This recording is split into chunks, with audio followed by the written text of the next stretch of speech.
प्यारे बच्चों नमस्कार, मैं मनीष शर्मा मैथ की इस क्लास में आप सभी का स्वागत करता हूं। और बच्चों आज आपके यूनिफॉर्म कन्वर्जेंस का लेक्चर नंबर 6।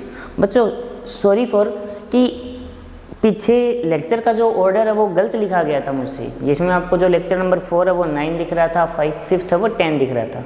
उसके लिए मैं आप सबसे माफ़ी चाहूँगा, हो सकता है जिसकी वजह से आप सभी को कुछ कन्फ्यूजन हो गया हो। तो बच्चों जो 9 है वो लेक्चर नंबर 4 था और जो 10 है वो लेक्चर नंबर 5 था। तो बच्चों आज है लेक्चर नंबर 6। और बच्चों याद होगा आपको प्रीवियस लेक्चर में मैंने आपको यूसी के कुछ क्वेश्चन डिस्कस करवाए थे। तो आज उसी सीरीज को आगे बढ़ाते हुए कुछ और क्वेश्चन करेंगे।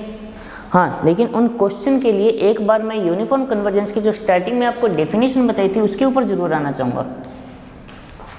आपको डेफिनेशन क्या बताई थी कि यदि कोई फंक्शन इस प्रकार हो जिसके लिए ये लेस देन क्या हो जाए, epsilon for all n greater equal m।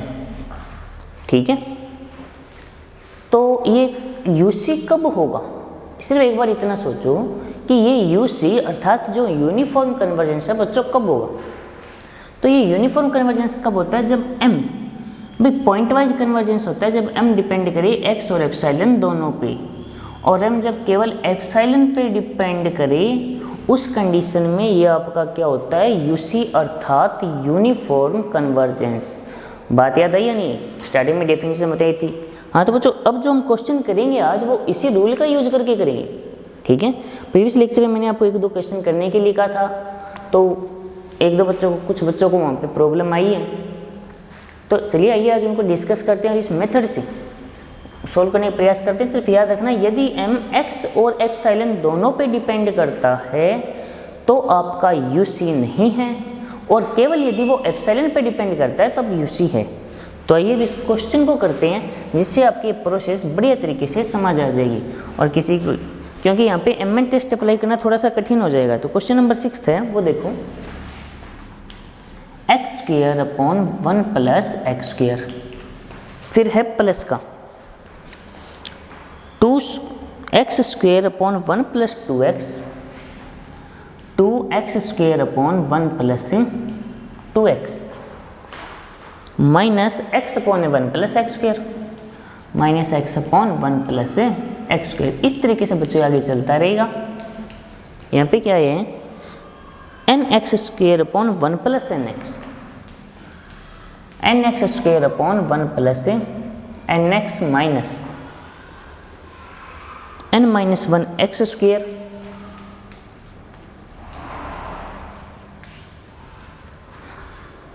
फिर है 1 प्लस n माइनस 1 x, कुछ ऐसा।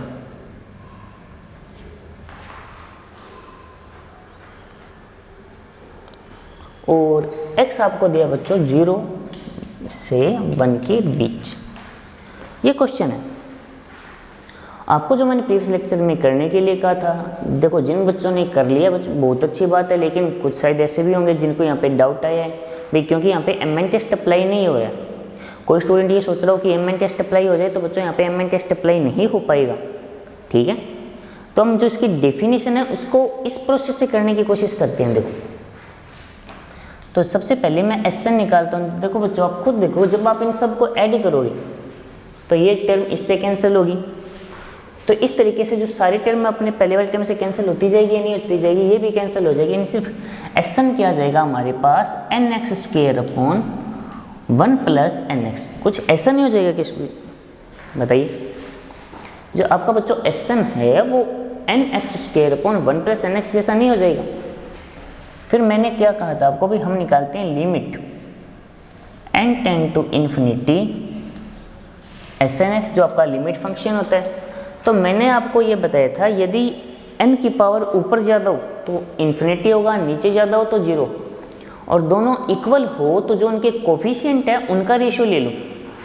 ऊपर कोफिशिएंट है x², नीचे कोफिशिएंट है x, यानी x² अपॉन x, तो सिर्फ ये कितना आ जाएगा, x आ जाएगा। इतनी बात समझ आ गई होगी। इसके बाद हम वैल्यू निकालेंगे mode of SNX minus S। मुझे सिद्ध करना है कि लेस देन एप्सिलॉन, तो मैं इसको लेस देन एप्सिलॉन लेके चलूँगा, लेकिन पहले वैल्यू क्या है मैं वो देखता हूँ। ठीक है, तो ये मेरे पास है बच्चों कि nx² upon 1 plus nx minus x, equal में सोल्व कर रहा हूँ। 1 प्लस nx यदि मैं एलसीएम लेता हूँ तो nx² आएगा माइनस एक्स माइनस nx², ये कैंसिल हो गया तो ये आ जाएगा मोड की वजह से positive x upon 1 plus nx। तो जो आपका Sn ऑफ x माइनस जो x है वो कितना आया, वो आपका आया है x अपॉन 1 प्लस nx, कुछ ऐसा। ठीक है, पहले बताइए, देखो बच्चों इतनी बात दिमाग में बैठी है नहीं बैठी, क्योंकि इतनी बात दिमाग में बैठनी जरूरी है। कोई डाउट है? आराम से देखिए, यहाँ तक कोई डाउट है तो बताइए, कोई प्रॉब्लम है तो। समझ में आया नहीं है? आगे बात इतनी समझ में, कोई कन्फ्यूजन नहीं होगा। तो आइए आगे करते हैं इसको। अब बात आती है कि हमें ये बताना है कि ये यूसी है या नहीं है।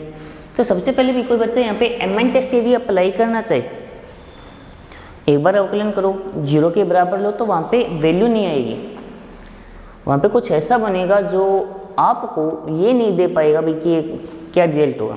ठीक है, तो प्रॉब्लम जनरेट हो जाती है। तो मैं इसको ये मान के करूँ भाई, मैं यदि इसको लेस देन एप्सिलॉन लेकर चलूँ और m पता करूँ, ठीक है, और m यदि केवल एप्सिलॉन पे डिपेंड करे तब तो मैं बोल दूँ यूसी, और m यदि x और एप्सिलॉन दोनों पे डिपेंड करे तो यूसी नहीं होगा। ठीक है, तो देखो बच्चों मैंने क्या मान लिया, x अपॉन 1 प्लस nx को लेस देन क्या मान लिया, एप्सिलॉन मान लिया।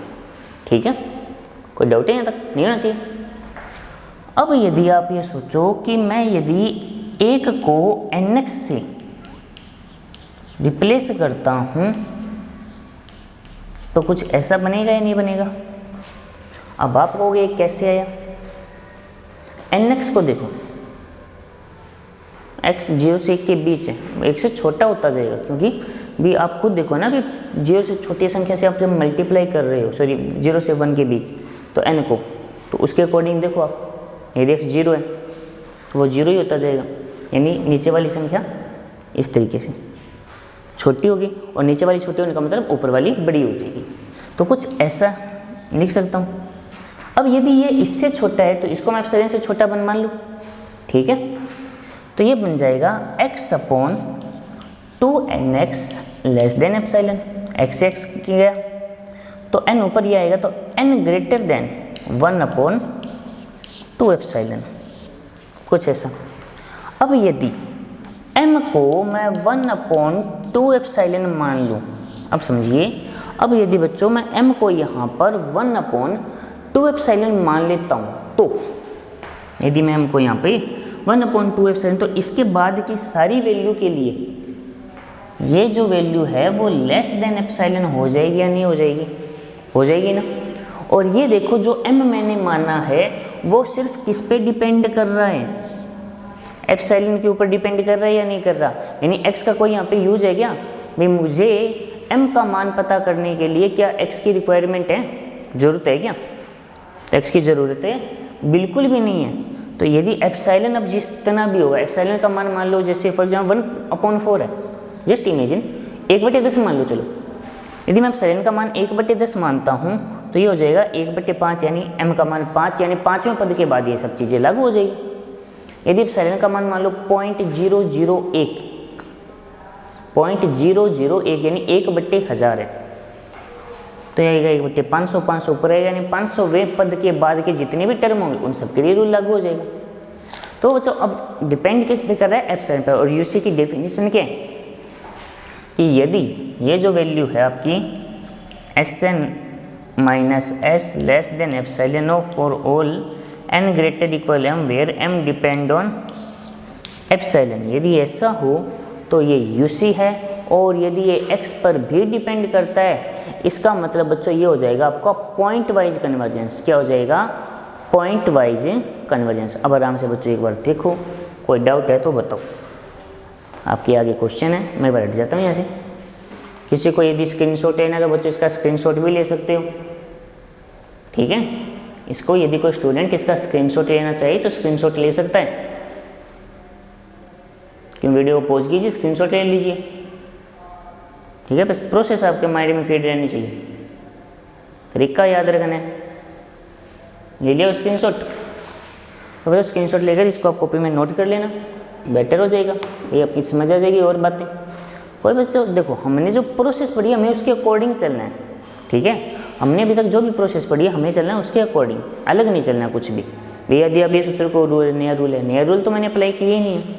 हाँ वैसे बात करी भी, मैंने एक बात कही थी भी एमएन टेस्ट मोस्टली क्वेश्चन में अप्लाई होगा, लेकिन ये थोड़ी ना कि सारी एमएन टेस्ट से ही हो जाएंगे।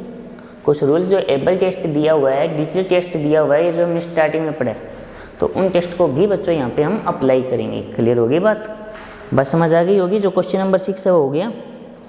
तो इस तरीके से बच्चों एक क्वेश्चन नंबर शायद 8 के लिए भी मैंने कहा था आपको करने के लिए, क्वेश्चन नंबर 8 दिया था ना।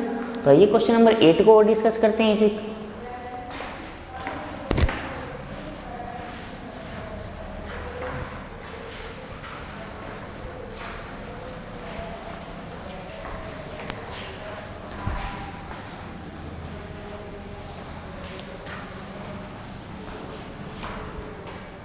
तो देखो बच्चों, जो आपका क्वेश्चन नंबर 8 है, समझिए उसको।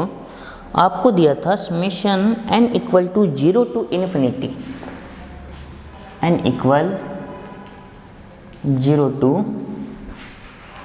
इन्फिनिटी, और आगे क्या है x e की पावर माइनस nx।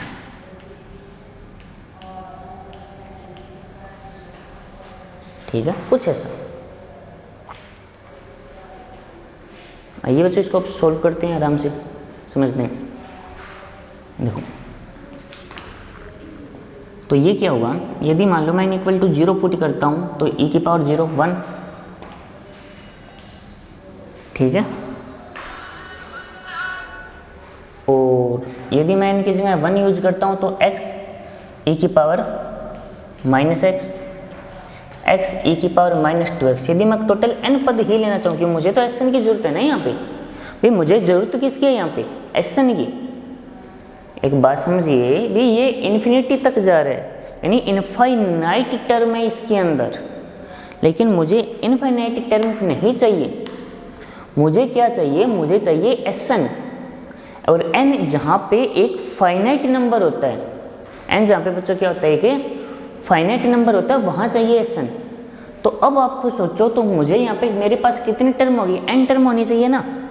तो फर्स्ट टर्म ये मानी मैंने भाई x है, सेकंड टर्म में ये आया, तो इस प्रकार nth टर्म में क्या आएगा, कुछ ऐसा नहीं दिखेगा क्या आपको।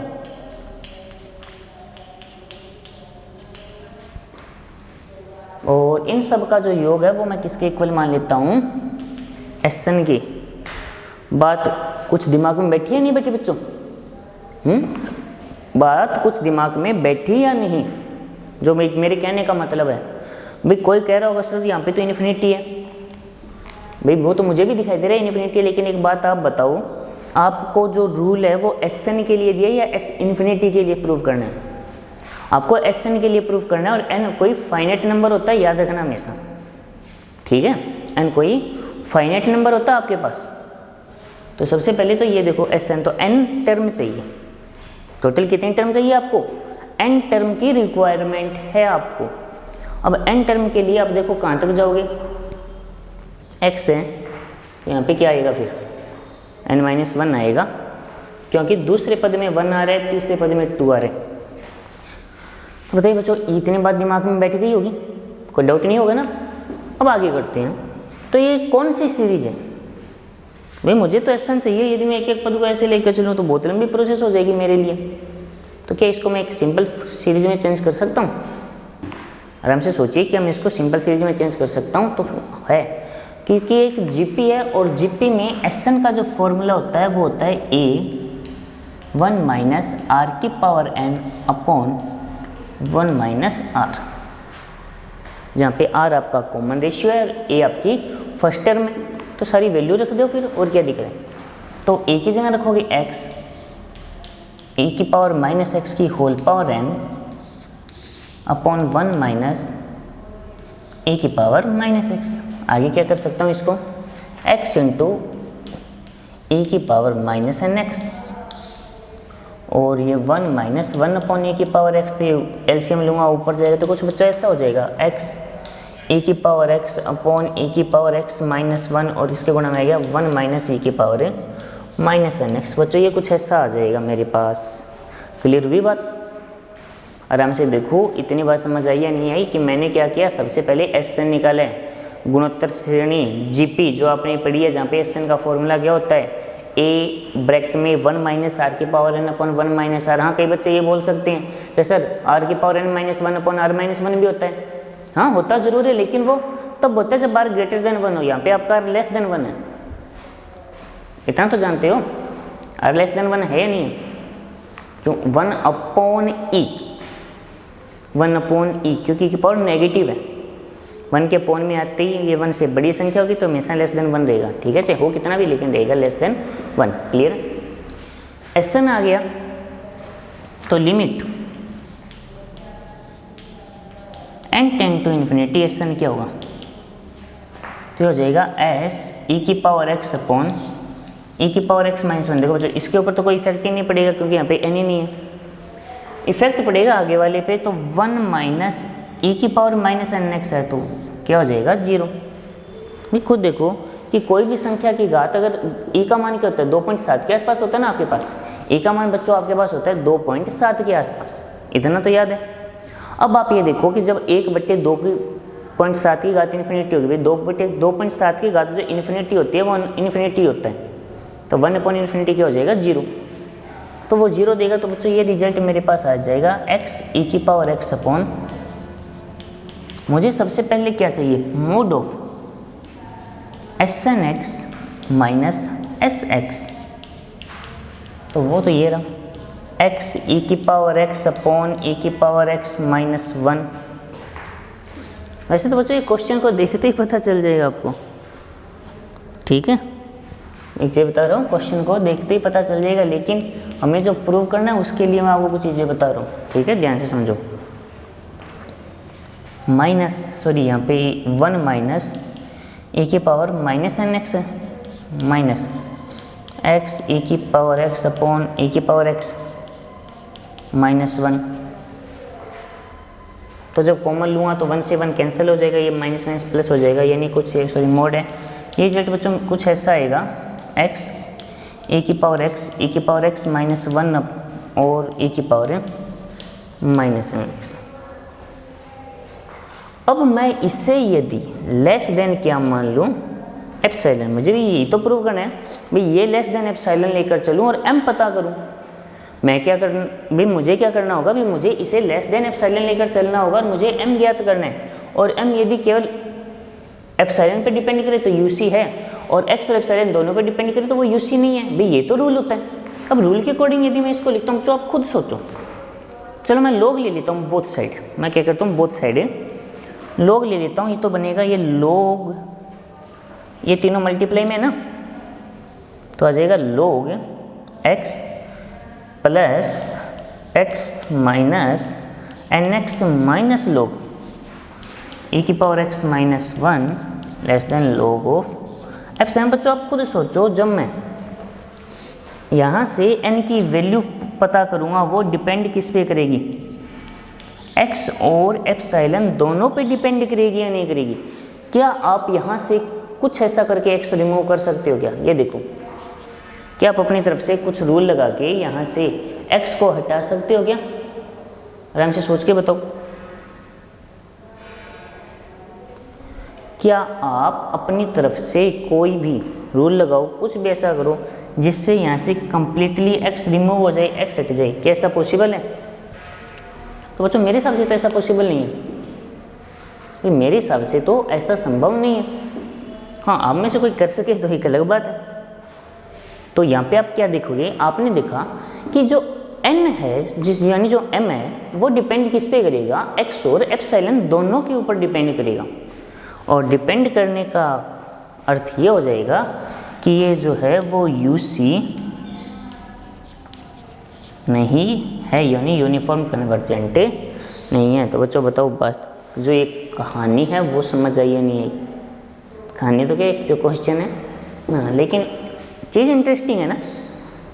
यदि हम ध्यान से देखें तो एक मज़ेदार चीज़ है जहाँ पे कुछ नया कॉन्सेप्ट यूज हो रहा है। हाँ, अभी तक मैंने इस टाइप के क्वेश्चन को किया नहीं था। हाँ, स्टार्टिंग में जब यूसी के मैंने डेफिनेशन बताई थी ना, तब ऐसा जरूर किया था। और बच्चों चलो एक बात सोचो, मैंने आपको कहा था इसका एक मेथड और होगा, इस क्वेश्चन में एक मेथड और होगा, मैं उसे और बताना चाहूँगा। अभी यदि आपको याद हो, मैंने स्टार्टिंग में कहा था कि यूसी में लिमिट फंक्शन क्या होता है, यूनिक होता है, हाँ या ना? यदि आपको याद है, चलो एक बार पहले इसका स्क्रीनशॉट लो, मैं बैठ रहा हूँ, इसका सबसे पहले स्क्रीनशॉट लीजिए सारे बच्चे।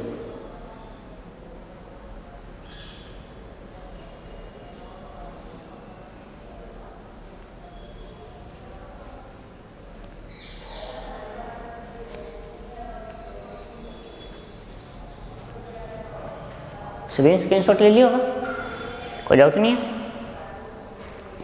तो यदि सभी ने स्क्रीनशॉट ले लिया है तो इसको अब साफ कर सकता हूँ, है ना?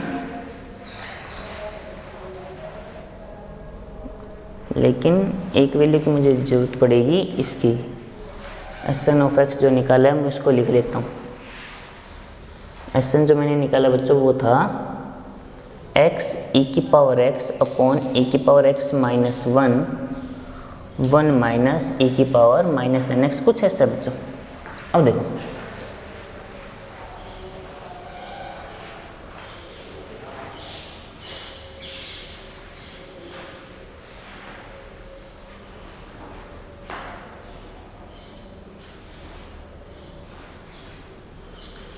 अब आराम से समझो भी, जब आपका x है कुछ ऐसा हो,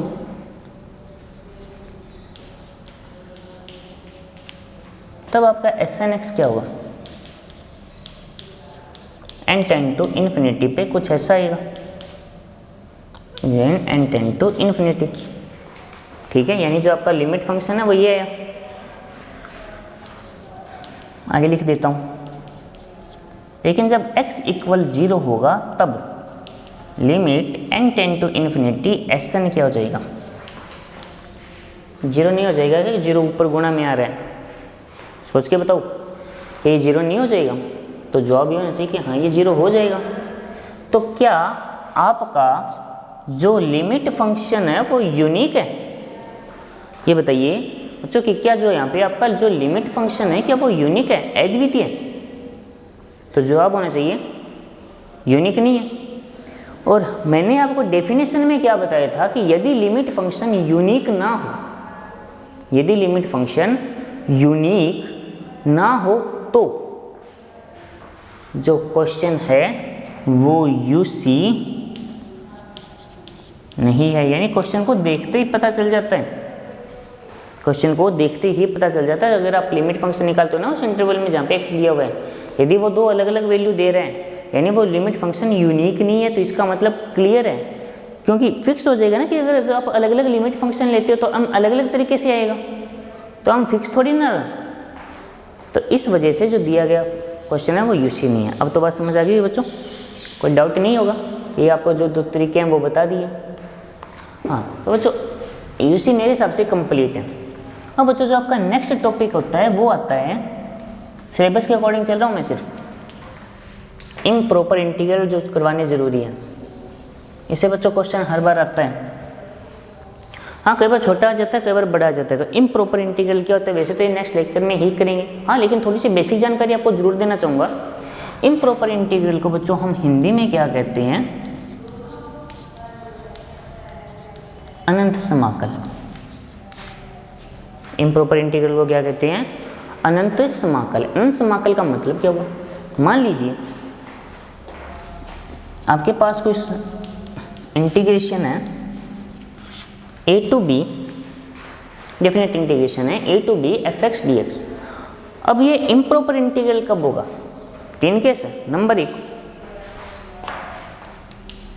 a इक्वल इन्फिनिटी या प्लस माइनस दोनों पॉसिबल है, b equal plus minus infinity या दोनों ही हो। Second x belong a comma b then fx equal infinity.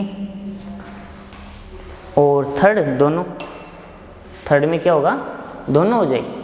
तो इस केस में जो आपका दिया गया बच्चों समाकल है वो क्या होता है, अनंत समाकल यानी इम्प्रॉपर इंटीग्रल। बात समझ आई या नहीं? इम्प्रॉपर इंटीग्रल की जो बच्चों डेफिनेशन है वो क्या है कि यदि मान लो जो आपके पास फंक्शन दिया हुआ है, जो इंटीग्रेटिंग फंक्शन है जो दिया गया, यदि उसकी कोई लिमिट इन्फिनिटी हो या उस इंटरवल में जो लिमिट है उस पर फंक्शन अगर बीच में कहीं भी इन्फिनिटी हो, तो उस कंडीशन में जो दिया गया क्वेश्चन है उसे हम क्या कहते हैं, इम्प्रॉपर इंटीग्रल। ठीक है बच्चों, तो इम्प्रॉपर इंटीग्रल डेफिनेशन समझ आ गई होगी। हम बाकी कंप्लीट सेशन नेक्स्ट लेक्चर में करें, तो तब तक के लिए टेक केयर।